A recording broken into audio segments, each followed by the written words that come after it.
So, right, let's now come to page 6 of the Standard, where we have, or rather page 7, EU issues demands before poll. Again, now we see the diplomatic corps coming out to, well, give certain things that they expect to be done by IEBC, and President Kenyatta and Raila told to respect IEBC's independence. Bernard, is the IEBC independent as we speak? Okay, it's perceived to be independent, but looking at the outcome of the August elections and also what came out from the Supreme Court, there's so much that plays at IEBC. It's not as independent as we perceive it to be independent. And I think there's need for what EU is talking about, the observers are talking about, is actually what NASA had presented in court. And there are some things that happened which need to be changed or transformed.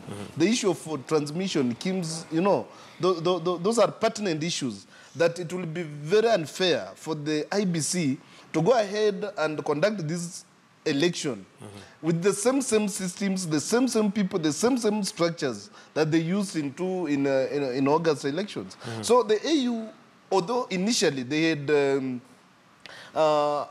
given approval of the entire election process and said the election was free, fair, and credible, but they were giving that that nod following the results from the polling stations, because the process was free, there was peaceful, people queued, the people voted, you know. But the will of the people at the polling station was not really captured in or considered according to the Supreme Court during the transmission. So that's where now IEBC is retracting their approval on the 18th and saying, okay, the process from the polling station might have been credible, free and fair, but from the polling station to the tallying center, there must have things that happened, especially with the transmission system. So they are asking the IEBC to look at those systems and ensure that what they come up with is resonates well with the two political divides, so that we don't have another player claiming that the other player is in. Another thing that I want to mention as far as independence is concerned, you see, when NASA talks about IEBC, we don't get response from IEBC. The response comes from Jubilee. From Jubilee.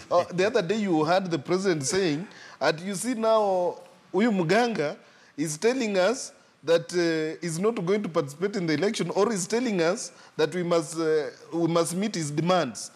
Raila is not telling Jubilee to meet his demands. He's telling IEBC.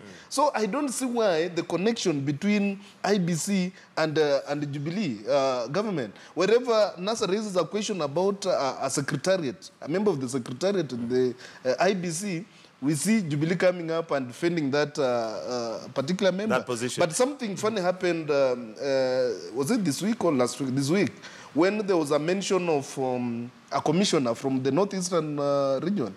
Then we see all members of parliament from that region coming together, despite irrespective of their political affiliation, and ganging up in support of that particular commissioner. So you see how things play. And when a secretariat is attacked by the other political divide, we see the other one coming up and saying, no, don't touch there. It's you know, such kind of things. So I think IEBC should remain independent, but it should put into consideration that this is a political environment and there are political players who are key stakeholders. They need to stamp the authority. IEBC cannot exist without NASA or Jubilee. So they need to put these people together and come up with a roadmap to election. All right, finally.